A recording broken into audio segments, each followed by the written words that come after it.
Good evening and welcome, and thank you for joining us for our third virtual community conversation. Our goal in hosting these town hall events is to stay connected until we can once again gather together safely. We're hopeful that the day will be here sooner than later. Our first virtual meeting was held in November and was one of the most well-attended community events in our history. We held our second town hall in January and hope to meet again once more in June. We thank you for joining the conversation tonight, or for returning to the conversation if you were with us before. A few notes before we begin. This meeting is available in both English and Spanish. If you would like to hear this conversation in Spanish, select Language Preference in the toolbar and then select Spanish. The meeting is also being recorded and will be available on our website, www.mapleton.us. Our agenda this evening is organized around a theme of gratitude. We'll hear from several people about how this year, more than most, has allowed us to see the work behind the scenes that kept Mapleton open. We'll share the up-to-date responses for COVID-19. I'll look at the initial plans for the 2021-2022 budget. We'll also introduce the plans for summer programming, as well as update on the construction projects around the district. My name is Tom Moe, and I was elected to the Board of Education in 2017, and I'm honored to serve as the Vice President. I have lived my whole adult life and my career in Denver the last 40 years. And in my career, I was involved in designing and constructing schools.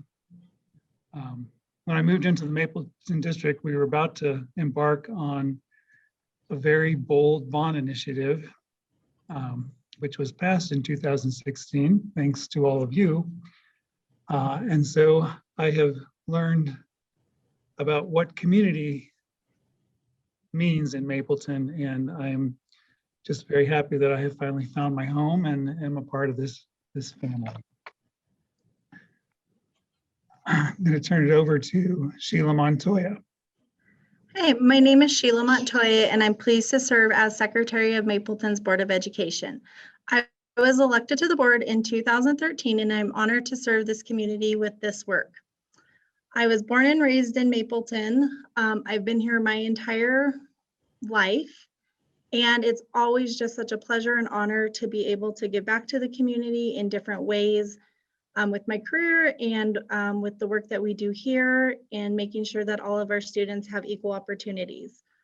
We are also joined by Charlotte Chancho, Superintendent of Mapleton Public Schools, Mike Crawford, our Senior Deputy Superintendent, and Dr. Damon Brown, our Deputy Superintendent of Organizational Systems and Community Engagement.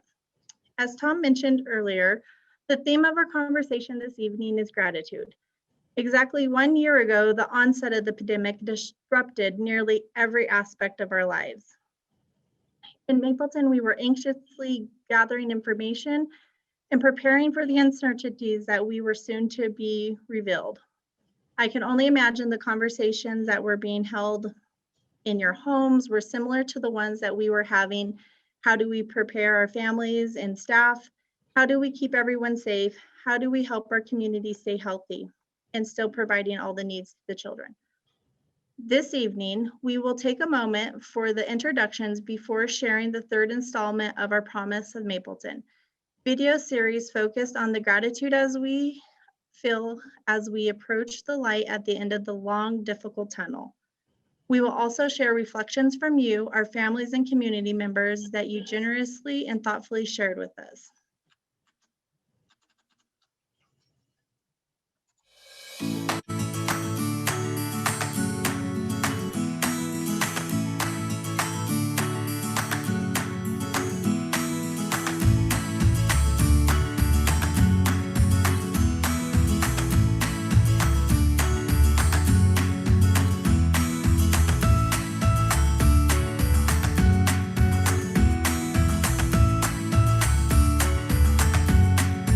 We are grateful for our teachers for never losing sight of what matters the most, and that's our students.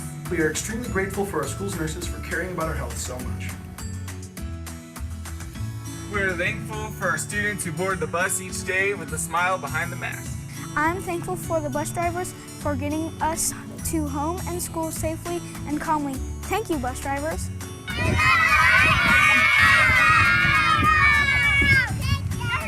I'm grateful for our nutritional service team for us to eat food, yummy food every day. Even in the middle of COVID-19 and this lovely pandemic, we've managed to stick together like the family that we are and really help each other build and grow, and there's no other place I would rather be. I'm also grateful for the clubs that we get, the many opportunities that we're able to, such as student council, yearbook, which I have with Miss Gabby, and I'm in the National Junior Honor Society, so it's good because it's going to help me with my college, and I'm glad that I get to start that in a pandemic. We're grateful to our custodial and maintenance teams for keeping our outdoor spaces safe and clean for work and play. We are grateful for the integrity and dedication of those behind the scenes who keep our buildings safe, clean, and healthy. I'm very grateful that my school district has put my health and safety first. We are so grateful to our students, families, and staff for making exceptional learning take place even during this unprecedented year. We are grateful for our families and our staff for their patience, perseverance, and partnership as we became a one-to-one device-to-student district in the blink of an eye. We are grateful for our technology team for keeping our classrooms connected so we can continue to learn together even when we're apart. We are so grateful for our seniors and our class of 2021. They have taught us so much in resiliency and leadership. They've had to teach us different ways of connecting and using technology and get really good at it really fast. They're so glad to be back in person with their class, with their teachers, and they're doing amazing things. Great job, class of 2021. We are so grateful for our custodial teams here in Mapleton Public Schools for keeping our classrooms clean, safe, and healthy.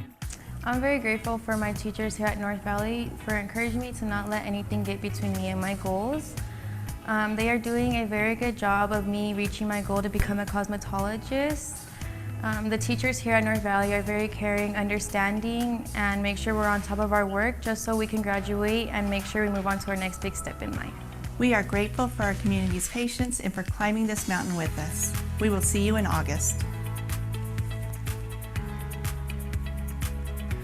We are grateful for our students who are respectful, responsible learners in our brand new school building. We're grateful for our Trailside Wolfpack for doing their part. We are grateful for our families for making sure our students are set up for success for online learning. We are grateful for our district for embracing new forms of communication and providing families with accurate updates and information as we navigate unprecedented times. We are grateful for our partners and the opportunity to get vaccinated so we can do our part to help end the pandemic. On behalf of the Board of Education, I'd like to take this opportunity to express how grateful we are for this caring community. As partners, we can offer the best possible experiences to our students. I'm grateful for our courageous Board of Education, their willingness and strength to allow us to open in August, for our incredible and tenacious staff who trusted the process, who believed in one another, and stood strong to make sure that the processes were followed. And finally, to our incredible, supportive community and community partners who stood right beside us to make sure that we had the resources we needed to be able to get testing done and finally to get our vaccinations.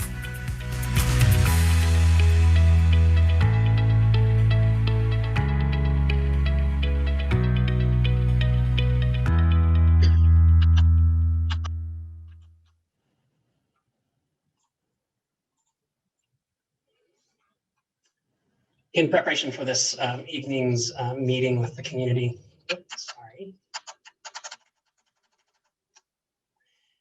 We received dozens of reflections from you all. All the reflections will be shared on the Mapleton Connects website, and I'd like to take a moment to share just a couple of your thoughts and reflections for the past year. This one says, I want to thank the entire Mapleton School District, and I commend you all for the outstanding job you've done. I work with a lot of Denver parents, and when I hear their struggles with school, I feel so proud of the teachers and staff working for Mapleton Public Schools.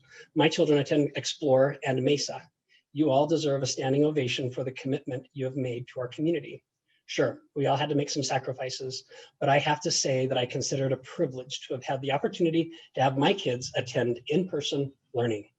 Thank you, thank you, thank you. The next is from another family member.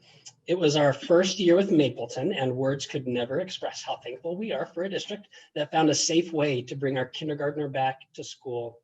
The value of that in-person time is precious. Also, we've been incredibly impressed with how all the teachers have embraced the beautiful chaos of remote learning. The take-home materials were fantastic, though we're also glad those days are hopefully behind us. These community conversations are a place for celebrating our community and encouraging the exchange of ideas and information from all district stakeholders. Thank you for helping to keep this forum for a healthy, helpful, and hopeful conversations. We invited our community to submit questions prior to tonight's conversation. To ensure that we can get to your questions, we will not answer questions submitted this evening as we're sharing. However, if you have a question about something you hear tonight or something you're curious about, please submit your question in the Q&A feature. Answers will be posted soon on the Mapleton Connects webpage. As a board, we believe that our community engagement efforts are the best way to learn from, listen to, and involve you, our community, in the mission and our work. Our community conversations are a part of a bigger initiative we're calling Mapleton Connects. We all play an important role in keeping our community safe, healthy, and strong. We hope to explore those roles together through Mapleton Connects. We like to think of Mapleton Connects as the umbrella that covers the many ways you can stay engaged and get involved with Mapleton Public Schools. We hope our community will use Mapleton Connects to keep the momentum, so when we are once again able to cheer on the Skyview Wolverines from the stands of Doterra Stadium, listen to the beautiful sounds of our performing arts groups in our new Mapleton Arts Center, or attend a family math night at school, we'll be ready. Mapleton Connects is about staying connected while keeping a safe distance, building our network to support each other along the way, strengthening our community by celebrating the contributions we all can make to ensure strong schools and a strong community. You can find upcoming events, resources, videos, and more at our Mapleton Connects website. And now I'd like to introduce our superintendent, Charlotte Chancho. Thank you, Tom. Good evening, everyone. I'm so proud to have the privilege to serve as the superintendent of Mapleton Public Schools. As we move into our first topic this evening, our continued response to COVID-19, please take a look at the numbers on this slide. The chart on the left side of your screen shows a steep and significant decline in COVID cases in our community and a decline in our need to quarantine our students. We could not be happier about this trend that we're seeing. And thank you all for continuing to do your part to make this happen. Our COVID dashboard that's on our website is reflecting the daily cases in each of our schools. It's still available for you to find. Since August, we've had 154 cohorts roll to remote due to COVID.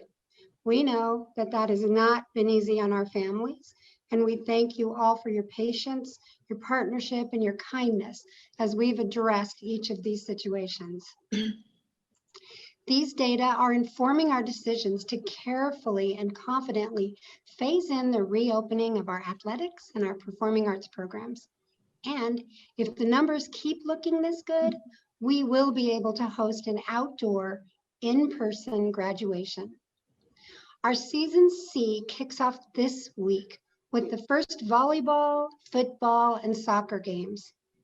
As part of the safety measures for now, we are not going to be able to invite you into the stands to cheer on the Wolverines. However, we do invite you to safely cheer on the athletes from your home. We will be live streaming all of our home games, and the link is available on our website and on the screen. Also this Friday, the early morning sounds of strings will once again fill the halls of the Skyview campus as we welcome the return of 0 hour for high school orchestra. Similar to our athletic programs, for the health and safety of our community and to keep our numbers headed in the right direction, we will not be able to welcome you into our auditorium for concerts quite yet. However, we will be live streaming these events for everyone to enjoy. As we've shared before, we value the benefits of these programs and remain committed to getting even more of our programs reopened. The data are promising. We're hopeful to make more announcements of this nature before the end of the school year, so please stay tuned. Along these same lines, we are planning to host an outdoor in-person graduation ceremony at Doterra Stadium for our nearly 400 students in the class of 2021. We expect that Tri-County Health will require strict and specific audience guidelines. With those in mind, we are still hopeful that each graduate will be able to have a few people and guests in the stands to cheer them on. Right now, our graduation committee is very busy organizing the cap and gown distribution, a virtual graduation practice, and fine-tuning those many details that go into planning our district's graduation ceremony. In the coming weeks, those of you with graduates can expect to receive more information about graduation, as well as yard signs to proudly display your class of 2021 pride. And now, returning to our COVID conversation for this evening. Graduation is really exciting, by the way, as well. All employees have received an invitation to schedule their vaccines, and we are also celebrating that an overwhelming majority of our staff are now vaccinated. We are incredibly grateful for our partners at Covet Check Colorado, North Suburban Medical Center, Health One, and Children's Hospital for their support and seamless processes. Once everyone is fully vaccinated, which is actually this upcoming Friday, we are looking forward to weaving some normalcy into our current health and safety processes. To help facilitate vaccine distribution in our community, Adams County will be hosting 2 vaccination clinics at the Skyview campus.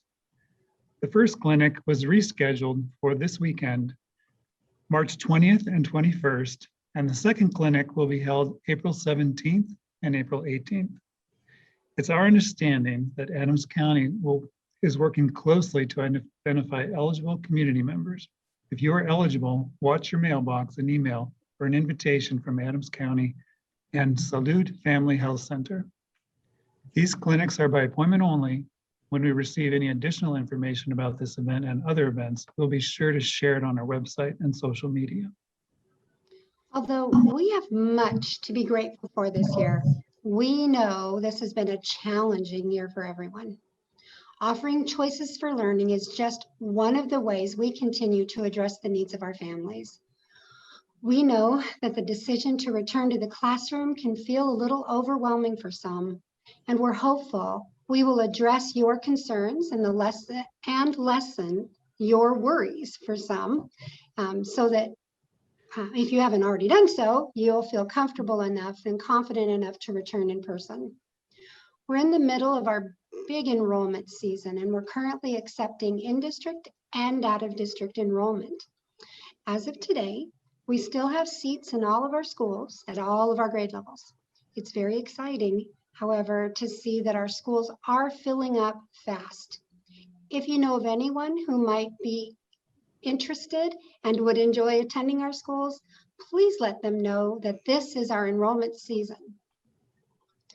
After this crazy year where many things felt out of control, we know that we can control the educational opportunities that we provide for our kids.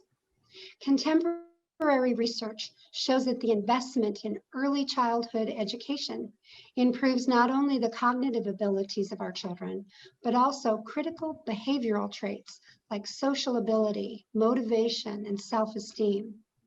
Much of a child's cognitive development takes place before he or she even enters kindergarten. Our preschool teachers and early childhood professionals build on what children already know introducing and reinforcing new words in addition to already existing interests and capabilities. Preschool education is so important as it directly relates to a child's pre-literacy, pre-writing, and pre-math skills.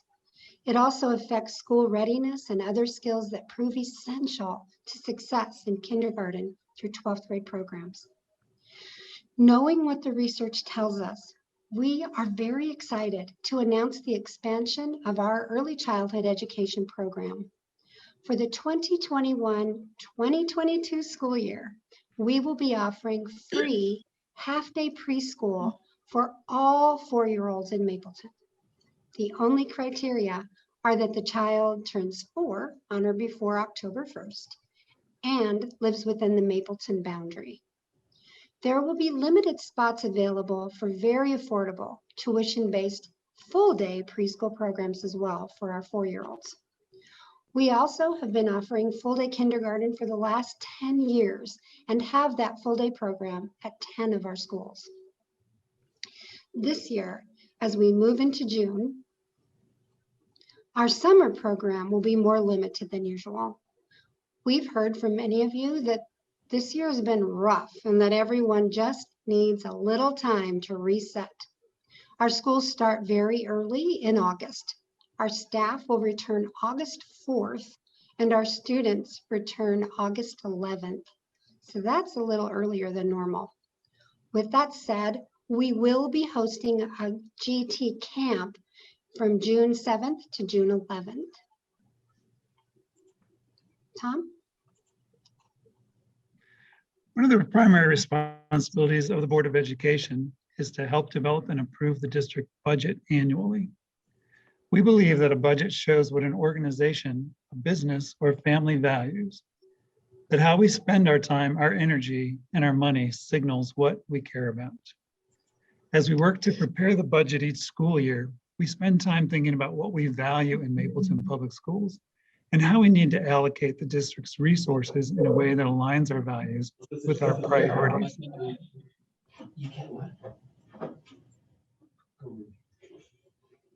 Sheila? The values that we reaffirm each year really don't change. These are values we express in our mission statement and have guided the work of the district for several years now. Each year, however, the board, our superintendent, and the senior leadership team discuss how specific values can be prioritized to maximize our ultimate goal of improved student achievement. A couple years ago, for example, we prioritized assuring that our students had equitable access to learning opportunities and aligned our budget to assure that all students in kindergarten through 8th grade had art, music, and PE teachers in the schools. Another year, we considered the value that no obstacle shall impede a student's success, and we added mental health providers, psychologists, or social workers to every school in the district. This year, the fact that our schools were able to open in August and have been able to stay open nearly all year, we recognize the value of our people. The Mapleton staff pulled together to assure that our families had the choice to stay in remote learning if they wanted to, or attend our schools in person if that worked better for their family. Our nutrition services teams served meals from sidewalks, delivered meals to many who couldn't get to the schools, and found ways to assure that this year, every child can eat at no cost to their families. Our bus drivers, custodians, maintenance teams, technology teams, and others have gotten our kids to school, kept our spaces clean, our air filtered, and our computers running. Our staff showed up while others stayed home. And those are just some of the reasons why we are prioritizing our staff in this year's budget. We adjusted our classified salary schedules so that our lowest hourly rate will be just over $15 an hour. Our teachers' salaries will now be more competitive with Denver and Westminster. And our ability to retain these valuable members of our team made this the right time to prioritize the budget to be able to adjust the salary schedules for our employee groups. And now I'd like to turn it over to Mike Crawford for an update on the construction projects across the district. Thanks, Tom. I'm unmuted, but I think I'm okay now. Can you hear me? We can hear you. All right. So moving into 2021, the projects funded with the 2016 bond are now more than 2/3 complete. And to reflect the progress we've made, we're introducing a new format for our capital improvement public meetings that will allow us to take a deeper look at how each project and explore those projects in our next step as a district and community. So those on-demand construction updates are available online, www.mapleton.us, and we encourage you to check them out and get up to speed on all the exciting improvements in Mapleton. So first we'll just do an update on Monterey. And the renovation of Monterey is extensive. In addition to the current building, will has a new gym and music room. The cafeteria will get a complete remodel, including new windows and a grand staircase from the first floor. And other features will include a middle school commons area, a secure entrance, and a completely renovated classrooms. You may know that Monterey is a Spanish word which means the King's Mountain. So mountains, and especially Colorado's 14ers, have served as inspirations for Monterey's interior design. The renovated building will feature images of mountains as well as lots of blues and purples and greens. And here you see some of Monterey's teachers and students adding their signatures to a panel that will be encased inside a Monterey wall. On the outside, Monterey will get a new large parking lot near the front entrance and a new playground.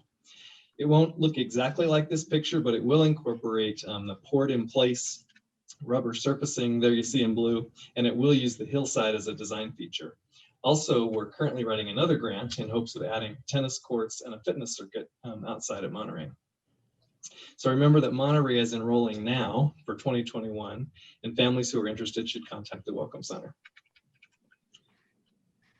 And the Mapleton Arts Center, or the MAC, is located on Broadway, of course, and this state-of-the-art facility will house spaces for teaching band, orchestra, choir, and drama.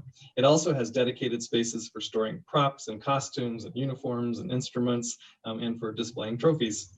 And there will be a ticket booth, a gallery, a black box theater, an amphitheater, and a 900-seat auditorium that you see there. Currently, the furniture is being selected, interior finishes are being installed, and then sidewalks, as well as the north driveway and parking lot, will appear shortly after spring break. We're very excited to know that generations of current and Mapleton students will be able to learn and perform at the MAC on Broadway. And then Valley View. You probably know that Valley View temporarily closed in the spring of 2019 and that the old building has been demolished. The design process for that new Valley View is now complete and construction has started. The new school will be a PK-8 project-based learning school. Students will learn by actively engaging in real-world and personally meaningful projects. Instructional spaces will not be assigned to individual teachers, but rather to individual purposes. For example, there are several immersion studios where students can work in spaces dedicated to culinary arts or music, robotics and science and art and technology. And there are also open labs between classrooms and a forum where completed projects can be displayed. And we really think this new one-story school building with the sloping roofs and the flat roofs will be a great addition to the neighborhood.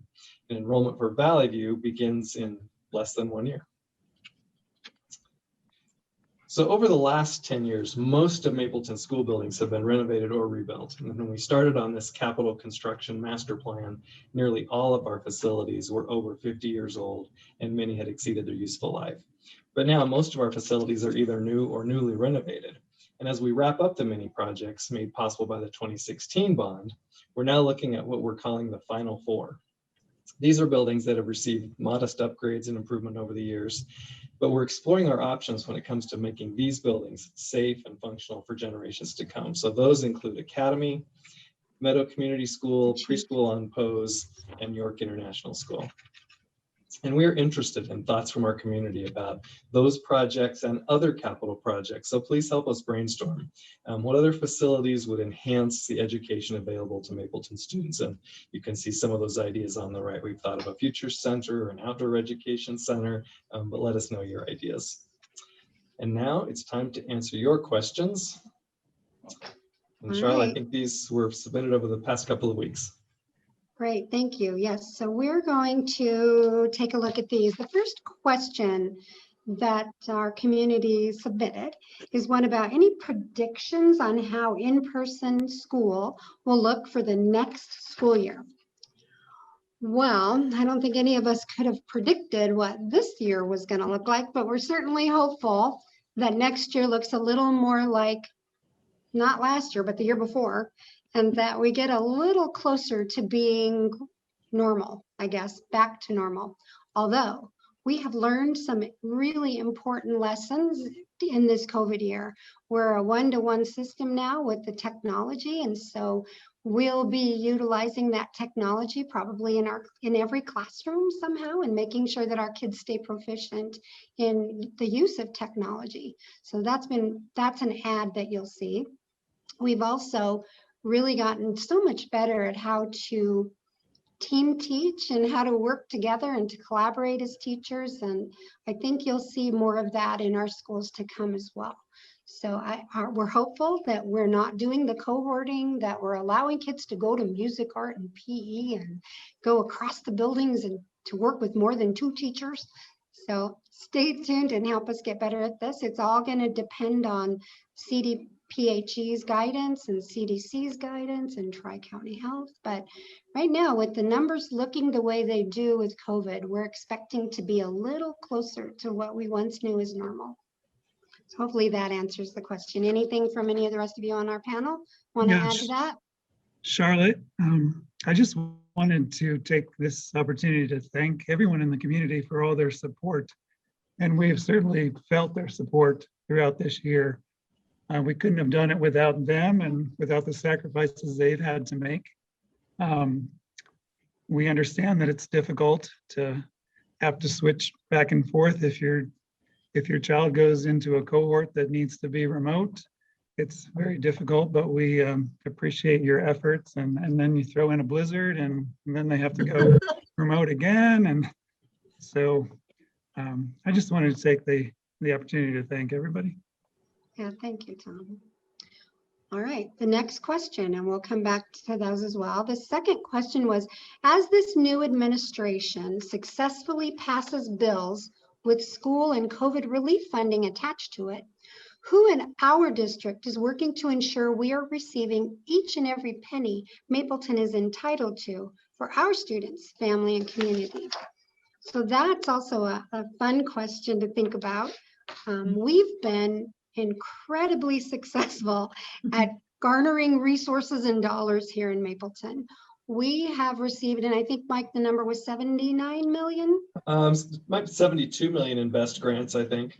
Yeah. $72 million in the Building Excellent Schools Today program to help with our construction projects over the last few years. So we've been incredibly successful at that. We know how to look for resources. We know how to write grants. We know how to advocate for our community. Additionally, our Chief Academic Officer, which is David Yannick, David is involved with all the other financial people across the state of Colorado and stays very, very informed with the legislature and everyone else to make sure that the finances are distributed appropriately, that we know the uses of those dollars. So David is certainly one that's paying attention. I also belong to several groups, several metro area superintendent groups, and we are part of a coalition we call the Opportunity Coalition. The Opportunity Coalition is a group of about 20 school districts, much like Mapleton, who serve population like we serve, who advocate pretty strongly, vehemently maybe, to get the appropriate resources into our communities. So I'm also on that. We pay quite close attention as divisions. So teaching and learning for the Title I funds, they pay a lot of attention to make sure that those resources come to Mapleton. And again, that we are always paying attention to those additional dollars. Anybody else on the panel want to add to that? The county's been a great partner as well. The county really, with the first CARES Act dollars, or ESSER funds, I guess they call them, the monies that came in from the federal government into the county, into our district and into the state, were really impressive. The county dedicated quite a bit of money to Mapleton Public Schools for us to be able to do our early childhood programming and to help us reopen. So those dollars were expended to purchase all that technology that are now in your homes and that are the one-to-one systems, and to get all the filtration systems in our buildings to help us open. So we are paying very close attention to the money. All right, the third question is, do our schools provide masks, or are families solely responsible for making sure students come to school prepared with a mask? So the answer to that is kind of yes on all of that. We do ask our families to help assuring that the kids are wearing masks. Each of our schools have also made masks available, either with their logos on them or something like that, to assure that the kids have them. We also have disposable masks at every school in case children don't come to school with a mask, that we are expecting everyone to continue wearing their masks. And I think that actually is part of another question I'm just going to jump in on. The last question on here is, will staff and students still have to wear face masks once the teachers are vaccinated? So along with the same question about wearing masks, our students are not vaccinated yet. They're not in line to be vaccinated yet.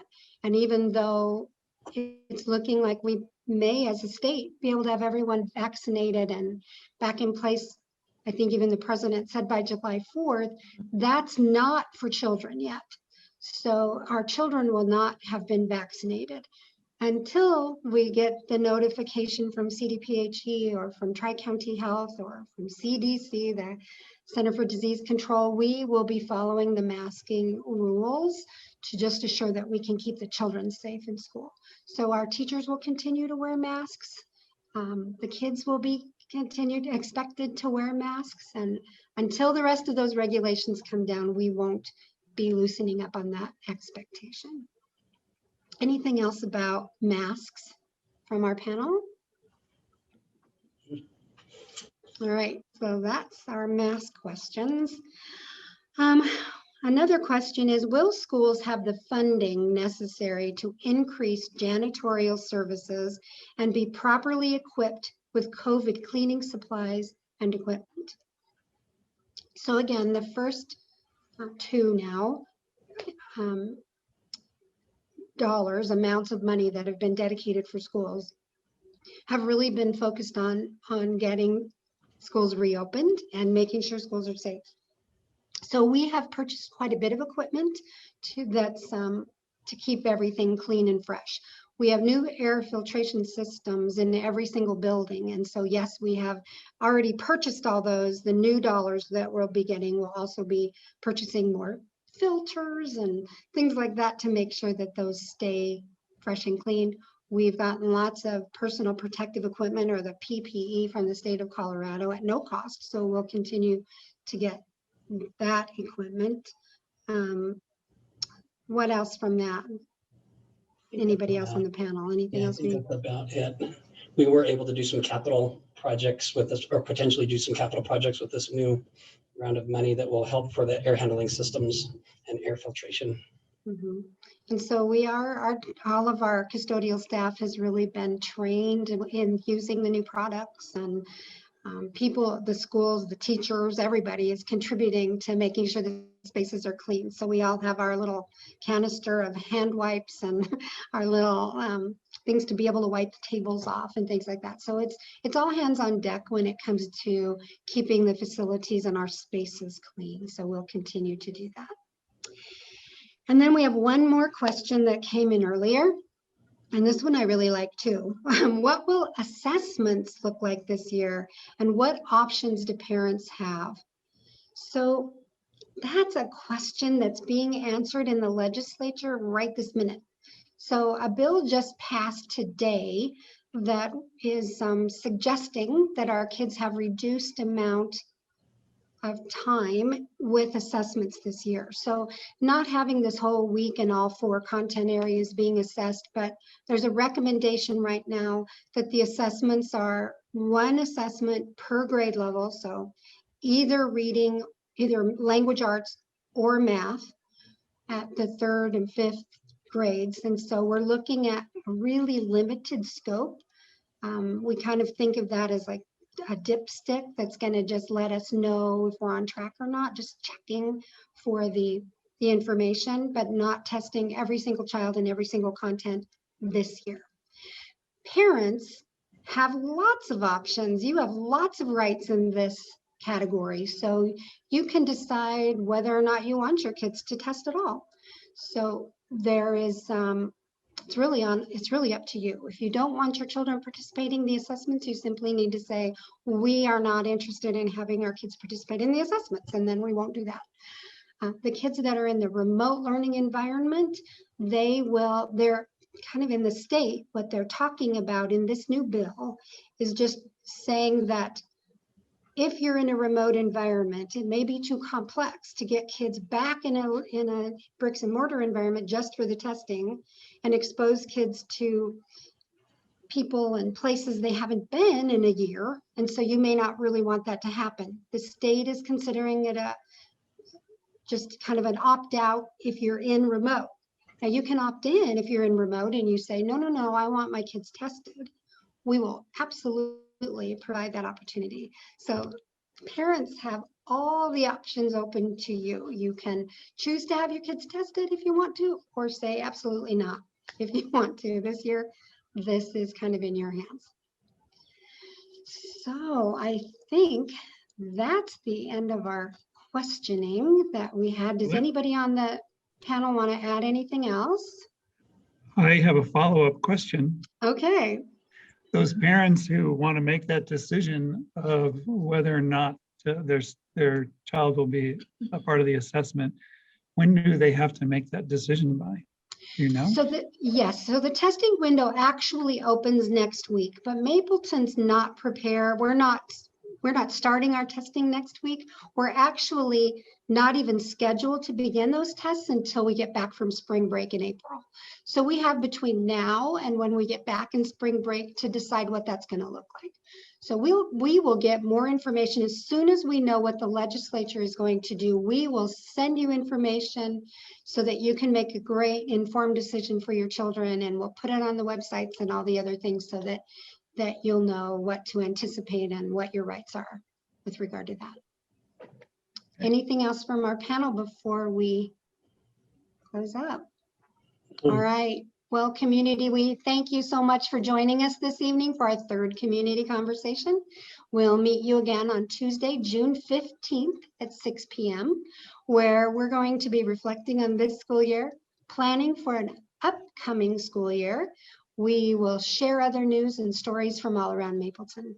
In the meantime, let's keep the conversation going. We're excited to share that we are now on Nextdoor. And through this popular neighborhood site, we can connect with everyone in our district boundaries. So if you're interested in becoming part of Mapleton's Nextdoor network, you can sign up at nextdoor.com. Now, stay safe, stay healthy, and have a great evening. Thank you, everyone. Good night. Good night.